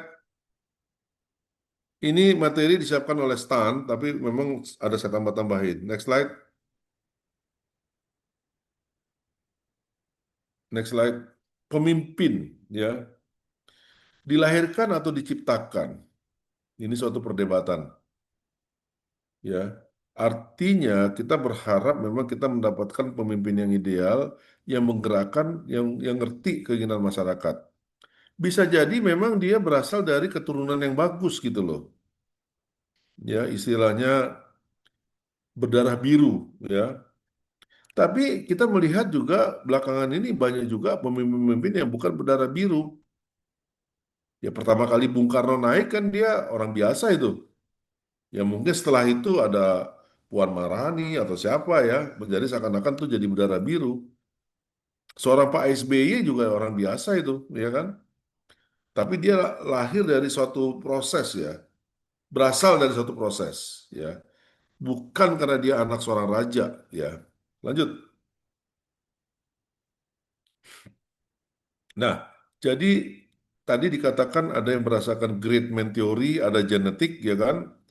Tapi di sini tentunya katakan bahwa pemimpin ini secara apa teori ada berdasarkan trait. Trait itu artinya apa? Dia punya kelebihan. Gara-gara kelebihannya itu dia muncul. Misalnya dia ahli perang, dia ahli kayak Elon Musk, ya kan? Dia punya kemampuan apa namanya yang sangat jenius lah ya, membuat apa programming, ya membuat programming atau seorang Nadiem Makarim, ya dia membuat apa namanya Gojek atau GoPay. Nah dia menjadi pemimpin, dia punya keahlian itu. Nah kemudian berdasarkan behavior, ya karena memang dia menunjukkan perilaku yang memang cocok sebagai pemimpin. Ya dia orangnya apa namanya eh, bisa diteladani dan sebagainya. Tapi situasional itu keadaan, ya keadaan yang membentuk dia gitu loh, membutuhkan. Lanjut. Nah, di sini kalau berdasarkan teori tentunya saya katakan tadi ini adalah berdasarkan kelebihan-kelebihan atau kemampuan seseorang, karakter seseorang. Lanjut. Nah, kemampuannya misalnya apa? Mengarahkan secara ilmiah ya. Dia punya penampilan yang bagus, ya kan? Punya otak yang luar biasa encer, ya kan? Dan sebagainya dan sebagainya. Atau dia seolah olahragawan. Nah, kalau dia olahragawan, karena dia betul-betul bagus ya dia jadi pemimpin di cabang olahraga itu. Hasrat untuk memimpin dan dia tentunya juga ada modal jujur, pede dan cerdas ya. Lanjut. Tingkah laku ya, perbuatan ya, bukan nilai dari sifat ya, tapi dari apa tindakan-tindakan dia lah, perilaku dia lah ya. Bagaimana dia bisa mengambil keputusan ya. Nah, itu bagaimana dia memanage ya, memanage dalam satu kegiatan itu berdasarkan perilaku. Lanjut. Nah, kalau kita bicarakan berdasarkan perilaku, ini ada dua komponen, jenis tugas dan juga hubungan. Artinya dia berdasarkan pemimpin itu karena tugas-tugasnya banyak, ya dia sebagai pemimpin di situ atau karena berhubungan gitu, ya. Lanjut. Nah, jadi kalau dia tas ya, tentunya bagaimana dia tekniknya gitu, caranya supaya orang-orang yang dipimpinnya itu bisa melaksanakan tugas. Misalnya tugasnya itu adalah melipat. Dan bagaimana cara melipat yang bagus nih? Ya, menyetrika. Ya Mutia ya, atau siapa gantian dah? Rafika. Bagaimana cara menyetrika atau bagaimana cara memasak apa suatu kue ya? Nah, itu adalah tas ya. Ambil air apa bukan air, tepung, campurkan apa segala macam. Nah, itu tas itu ya. Kalau relation hubungan ya, bagaimana dia membangun hubungan sehingga dengan hubungan itu bisa dicapai suatu tujuan. Lanjut, kalau situasi seperti katakan tadi keadaan ya, dalam keadaan krisis, dalam keadaan suatu perubahan muncullah pemimpin tadi. Ya, lanjut. Nah, ini penting ini, pelajari ini ya. Jadi ini ada satu kurva ya. Kalau Anda lihat sisi sebelah kiri tangan saya ini adalah relationship behavior. Bawah hubungannya rendah, high hubungannya tinggi. Kalau yang di bawah X ini X aksis ini Y. Kalau Y itu relationship, kalau tas ini X ya. Tugas misalnya tadi apa melipat ataupun juga bikin kue ya. Kalau tugasnya rigid ya itu high, tugasnya tidak rigid ya Ya, kamu mau bangun jam berapa boleh, ya. Mau masuk kantor jam berapa, ya dan sebagainya. Itu low. Kalau high, tegas loh, ya. 7.30 sudah di kantor, tank langsung bekerja. Cek, cek, cek, cek kayak di pabrik ya, di pabrik. Cekrek jam 10 istirahat, istirahat seperempat jam, masuk lagi kerja lagi. Itu yang paling kanan, ya. Nah, ini ada kurva. Jadi kalau tasnya itu rendah, ya kan? Artinya tidak terlalu banyak santai gitu pekerjaannya, tapi hubungannya juga rendah, ya. Itu delegate, ya delegate, ya. Orang didelegasikan, oke lah kamu kerja, kamu mampu kok kerja sendiri, ya kan? Gak usah terlalu diawasin, gak usah terlalu diawasin, itu S4, S4, delegate aja, ya. Jadi delegate itu karena orangnya mampu, ya, melaksanakan. Nah, tapi kalau dia sudah hubungannya sudah mulai tinggi, ya, dan juga tasnya juga sudah mulai naik, ya, ini kayak kerja di kantor ini, ya, atau kerja di suatu apalah, atau ini grup seperti Anda apa namanya tugas-tugas kelompok, tugas-tugas kelompok itu participating, participating ya tugas kelompok, ya. Nah kemudian sudah mulai menurun sedikit itu hubungan tadi, ya, tapi tasnya itu juga semakin tinggi, itu selling, ya. Kalau bicara selling itu kan seperti orang yang marketer, ya, dia menjelaskan, selling itu menjelaskan.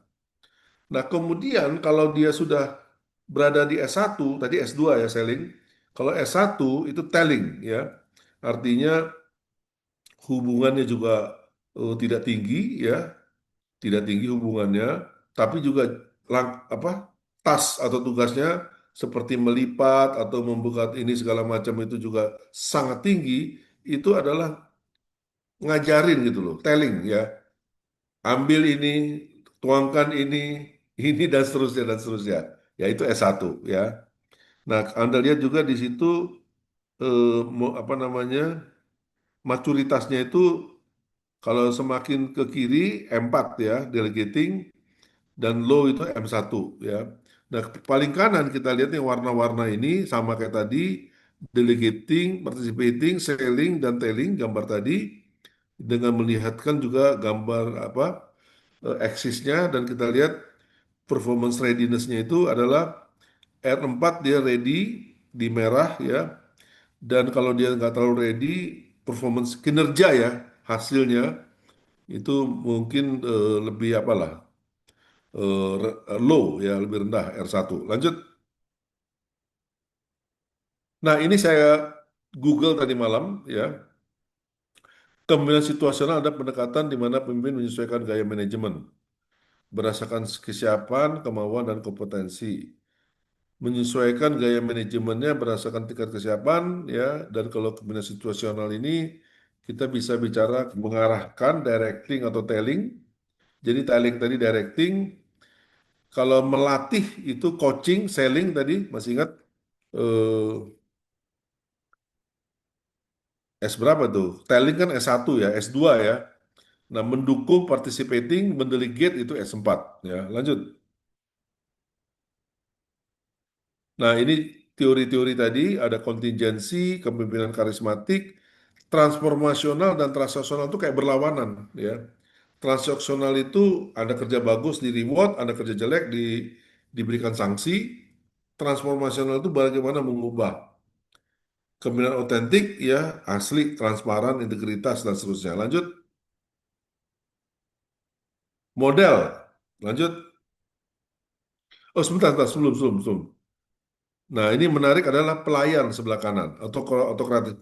Pak Basuki itu dikatakan oleh seorang moderator waktu dia memberikan memberikan kuliah umum di STAN, dia pakai Zoom waktu itu, saya hadir tapi di Zoom. Itu cocoknya Pak Basuki ini pelayan, ya kata seorang moderator, ya. Kemudian otokratis, nah otokratis itu orang yang memang dibutuhkan untuk ngambil keputusan cepat. Ada seorang jenderal ya, waktu di Amerika, dia waktu itu menyerbu Jerman. Nah, dia terkenal sangat tegas ya, namanya George Patton, ya, George Patton. Nah, itu autokratis banget ya. Tapi memang dengan di situ memang dibutuhkan orang-orang yang seperti itu gitu, ya. Kalau nggak bisa laksanakan ya go, get out ya. Ya bisa jadi Elon Musk itu juga seorang yang autokratis juga itu ya. Demokratis itu mendengar ya. Mungkin orang lain lebih tepat menilai saya, tapi saya tuh mungkin lebih mendengar ya, demokratis. Laissez-faire ini orang yang pinter-pinter dikumpulin. Nah, dia kerja sendiri bebas, tapi hasilnya juga gede ya. Misalnya membuat startup company dan lainnya. Lanjut. Nah ini laissez-faire tadi kan. Jadi pemimpinnya mungkin bebas, nggak ada pemimpin, tapi dia ngerti, dia mesti menghasilkan sesuatu, kerja di laboratorium, ada ahli fisika, ahli kimia, jebret atau kerja di NASA, dia bekerja masing-masing, hasilnya juga ketahuan. Ya, lanjut. Demokratik ini saya katakan dia lebih banyak mendengar, membuat orang lebih maju dan sebagainya. Lanjut. Otokratik seperti saya katakan tadi, Josh Patton ya, Bonaparte dan sebagainya. Itu orang yang memang sangat tegas ya. Pengambilan keputusan tunggal, kontrol penuh, tidak menerima kritik, tegas dan disiplin. Tentara biasanya. Ya mungkin Pak Prabowo juga ya, walaupun mungkin sekarang dia di apa namanya dipotret sebagai orang yang lebih demokratis lah ya.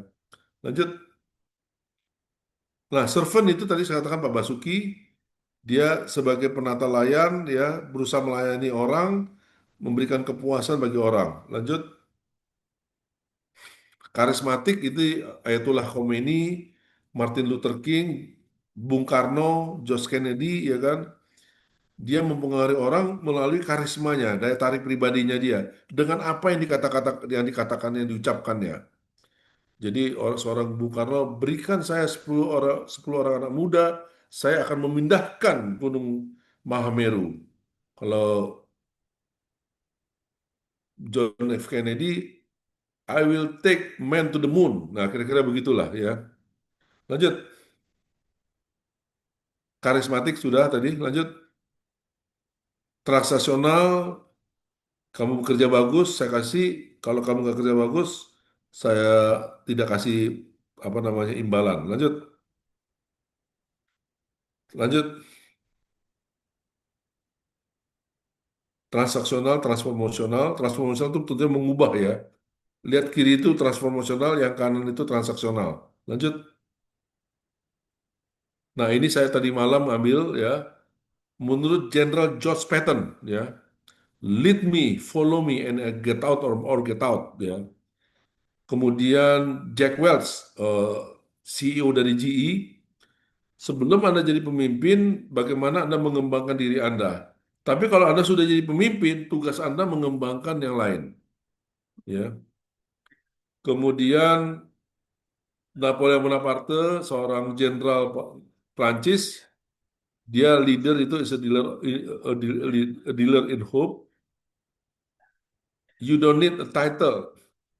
Kata beberapa orang ini, kita nggak perlu gelar kok. Ya, sebagai leader itu adalah bagaimana menggerakkan, ya, mempengaruhi orang. John Maxwell, orang yang tahu jalan, nah, melaksanakan jalan itu dan menunjukkan jalan. Ya, lagi ada pengumuman. Lanjut. Ini kesimpulan, lanjut. Ya, stop sharing. Saudara Fatina, apa pertanyaanmu ke saya? Open mic, Fatina. Iya, Pak. Apa pertanyaan Anda ke saya? Hmm, Materi yang saya sampaikan tadi.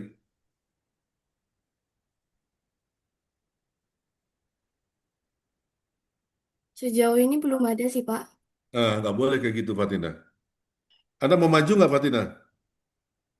Maju apa, Pak? Karir. Mau bagus nggak karir Anda? Iya, Pak. Mau. Itu jawaban yang nggak bisa kalau di tempat kerja itu. Ya, ini Iya, saya Pak. bukan apa-apa. Ini kalau di sini nggak ada masalah. Nilai kamu aman, Fatina. Nilai kamu aman sama saya, aman ya. Tapi kamu nanti di tempat kerja nggak begitu. Iya, Pak. Kamu marah sama saya gituin ya. Enggak, Pak. Iya, kamu nggak suka kamu, saya tahu. Tapi nanti kalau di tempat kerja kamu akan ngalamin loh, Iya, ya. Pak. Arsanda. Nah, Iya, kalau Pak. Arsanda udah nyaman karena udah tahu, ya, udah digituin si Fatina, kamu menikmati sesuatu. Apa pertanyaanmu saya? Mungkin saya mau nanya tentang yang Nah, kata-kata mungkin tuh nggak boleh. oh iya maaf Pak. Gini, aku melatih kalian loh. Kamu seneng nggak sih saya latih? Senang kan? Ini kan latihan kepemimpinan, Maaf bukan Pak. hanya teks. Ini kan saya bukan hanya textbook ini. Ngajarin kalian mau maju, makanya saya tanya sama Fatina, Fatina kamu pengen bagus nggak karir kamu? Mau Pak, ya ini yang saya lakukan seperti sekarang ini, ya silakan. Jadi kalau memberikan pertanyaan ya lumayan confident, tapi salah satu kunci ya kalau kamu ada dalam satu rapat, you have to concentrate, ya you have to concentrate. Nanti tiba-tiba bosmu katakan, Fatina, Arsanda, what is your comment? So far there is no comment. Ampun, get out from this room. Ya, silakan, Saudara Arsanda. Mau nanya tentang yang laissez-faire itu loh Pak. Jadi Ya, kan itu hampir mirip sama liberal ya Pak. Itu ya. perbedaan yang paling mencolok gitu apa ya Pak antara keduanya? Mungkin itu aja Pak. Sebenarnya liberal itu bukan kepemimpinan ya, lebih kepada eh, ya bisa juga sih kepemimpinan, tapi lebih kepada kebebasan di dalam suatu masyarakat gitu loh. Ya, aturannya lebih loose dibandingkan dengan konservatif. Ya, liberal itu lawannya konservatif. Kalau konservatif itu keras, kaku ya. Jadi Anda, mohon maaf nih ya, kalau masuk ke satu ruangan harus apa ya kayak dimasuk stan ini kan rapi pakai baju seragam ya kan, saya baju seragam nih, kelihatan nggak? Nah itu konservatif. Kalau liberal ya pakai, mohon maaf ya, pakai kaos t-shirt gitu kan boleh. Tapi waktu zaman saya sekolah dulu, kepala sekolahnya direktur stan, kalau ada anak orang pakai kaos disuruh keluar tuh. Dulu kan belum ada aturan-aturan tertulis kan, baru pertama kali muncul stan itu. Get out ya. Nah, tapi kembali pertanyaanmu, kalau laissez-faire itu adalah gaya kepemimpinan, ya bukan liberal nih, gaya kepemimpinan adalah memberikan kebebasan, keleluasaan kepada para anggotanya untuk bekerja dan bertindak, ya, dan untuk mengcreate sesuatu, ya. Mungkin dia hanya garis besarnya, kita ada target, ya, untuk membuat suatu apa namanya aplikasi atau startup, ya, dengan apa namanya bentuknya seperti ini dan akan keluar seperti ini. Ya, kira-kira begitu ya. Jadi, ya bukan soal beda sih, memang beda itu, tapi intinya kalau laissez-faire itu mungkin dibedakan dengan otokratik, ya, bedakan otokratik. Siti Ratu, Terima kasih Pak. Hadir, ya Pak. makasih. Hadir, Ya, Pak. apa pertanyaanmu? Mungkin saya mau nanya yang ini. Menurut Bapak nih, Pak, apakah kalau pemimpin yang baik itu udah dilihat dari karakter pribadinya beliau atau misalkan kalau orang yang gaya kepemimpinannya itu otoriter. Biasanya kan kekeh sama keputusannya sendiri. Dia nggak mau dengerin pendapat orang lain, kayak misalkan Steve Jobs gitu. Itu tetap bisa dikatakan pemimpin yang baik gak? Walaupun dia tuh beliau itu nggak ngutamain kerendahan dirinya dia, seperti nggak mendengarkan pendapat orang lain atau keputusan ya terserah beliau. Terima kasih, Pak.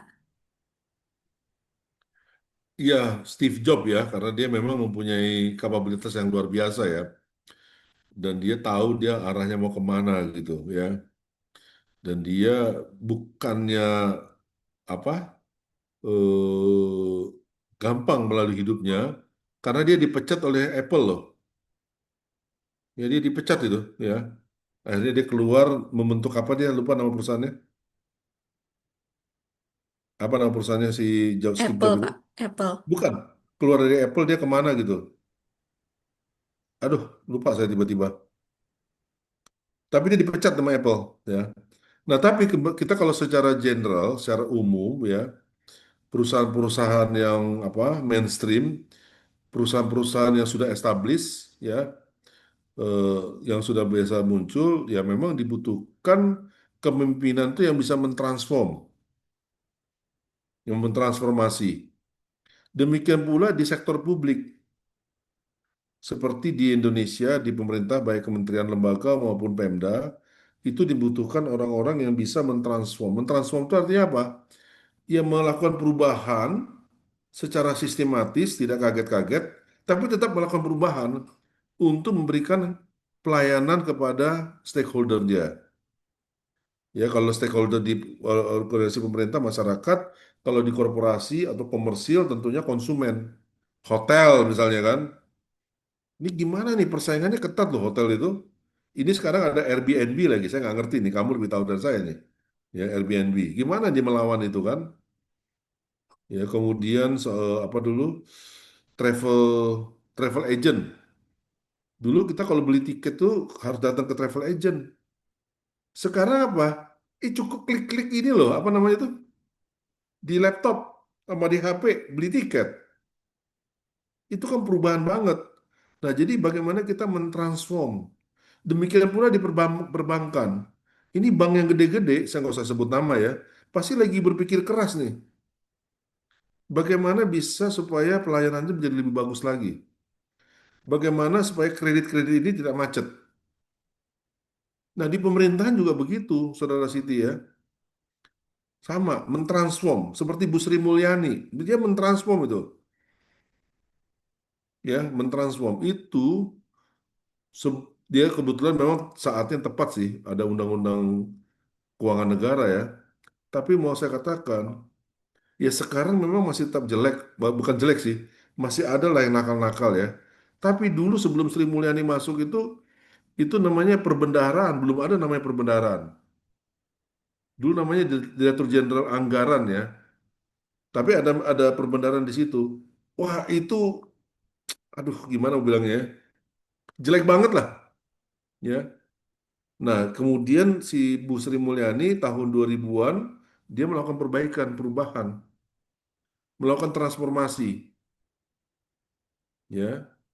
Sehingga jadilah apa namanya Kementerian Keuangan sampai sekarang. Sayangnya ya masih ada oknum-oknum lah, misalnya di pajak, bea cukai itu oknum ya.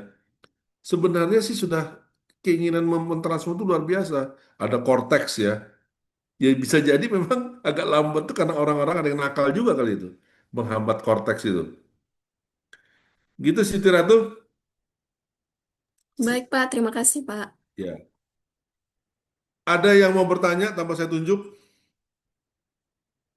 Silakan satu orang. Kalau nggak ada nggak apa-apa. Saya mau nanya nih, Pak. Saya mau nanya, Pak. Siapa? Yang lain dulu aja, Pak. Tadi saya udah nanya soalnya. Ya, siapa yang lain? Saya Cepat. boleh, Pak? Saya boleh, Yang Pak? ya Farid. Baik. Wah, gimana Tadi, Farid? baik, Long Pak. time no see, Farid. Baru seminggu, Pak. Oh, iya. Kamu saya hafal duduknya di belakang loh. Iya, Pak. Izin, Pak, Gimana, Rid? izin bertanya. Tadi kan ada dua jenis kepemimpinan yang bertolak belakang, yaitu yang transformasional dan transaksional. Sementara kalau mungkin kalau saya tebak gitu, transaksional itu bakal lebih mudah diterima oleh bawahan daripada yang transformasional. Karena transformasional itu kan, apalagi kalau yang radikal perubahannya, itu bakal ada banyak resistensi gitu Pak. Dari orang-orang yang udah biasa kerja kayak gini, udah biasa budaya kayak gini, kok pengen dirubah gitu. Nah itu gimana caranya untuk mengurangi atau menghadapi resistensi dari bawahan-bawahan dari follower-follower kita, Pak. Begitu. Makasih saudara siapa tadi? Farid ya. Iya. Benar sekali, benar sekali, benar sekali ya. Jadi untuk perubahan itu banyak orang yang nggak nyaman. Mendingan kayak sekarang aja deh. Kenapa sih harus berubah-berubah? Ya, nggak banyak yang nggak nyaman. Mau secara diam-diam, mau secara terbuka-buka. Bagaimana caranya? Nanti ada kelas ataupun sesi khusus. Minggu keberapa saya nggak tahu. Apakah sebelum UTS atau setelah UTS? ya, management of change. Ya, ada kelas khusus ya, ada sesi khusus. Tapi intinya saya sepakat sekali ya berdasarkan pengalaman saya ya. Even up till now di OIKN ini saya mendorong supaya semua itu digital. Jangan ada manual-manual. Itu setengah mati tuh. Apa secara diam-diam maupun secara terbuka orang nggak suka, ya kan? Tapi saya bersyukur Pak Basuki sangat support sehingga kita jalan terus ya, walaupun terpontal-pontal. Tapi tentunya dengan kita membuat sebagai digital itu kan semua jadi lebih akurat, lebih menjadi lebih apa kuat ininya, reliable ya kan, lebih cepat, lebih transparan. Ya tapi ada orang, aduh kenapa sih mendingan kita manual-manual aja deh. Coba kalau di Kementerian Keuangan masih manual, sakti nggak ada, wah setengah mati tuh rekonsiliasinya tuh. Demikian pula di perbankan, ya. Jadi banyaklah yang resisten itu dan betul sekali, ya. Saya rasa cukup ya, udah 11.24 ya, udah waktunya kita off. Rafika, apa kabar Rafika? Alhamdulillah, Pak. Anda Alhamdulillah. presentasi Josh Patton ya, Jenderal. Baik, Pak. Yang otoriter tadi, nanti kamu cari, saya tuh baca dia tuh di TikTok loh. Sering saya nonton itu, suka muncul di Google juga pasti ada. Itu waktu dia menyerang tuh apa Jerman di Ardennes. Ardennes ya. Bagaimana jenderal-jenderal lain tuh pada bilang itu bisa seminggu, 2 minggu, dia cuma 3 hari tuh. Dan semua pada keteter Jerman itu. Ya, itu kamu itu. Kemudian saudara Dira, apa kabar Dira? Alhamdulillah baik, Pak. Ya, kamu ini ya, Shirley Coanda. Baik, Pak. Ya, kayak tadi ya paparkan ya, pokoknya kita terekspos lah, walaupun nggak ada tanya jawab ya karena waktu. Saya rasa demikian ya semuanya. Nanti sekali lagi kita ketemu Senin depan pakai Zoom. Terus kemudian Sabtu Anda menyampaikan materi Anda, jangan lupa daftar pustaka. Ya. Atau gini deh, gampangnya pelajari panduan. Panduan itu cukup jelas loh. Itu task oriented itu. Task oriented banget itu ya. Tapi segala sesuatu perlu petunjuk teknis lah atau panduan. Oke, cukup ya. Silakan siapkan ketua kelas. Baik, Bapak. Perhatian seluruhnya duduk siap gerak. Mengakhiri kuliah hari ini, mari kita berdoa. Berdoa kita mulai.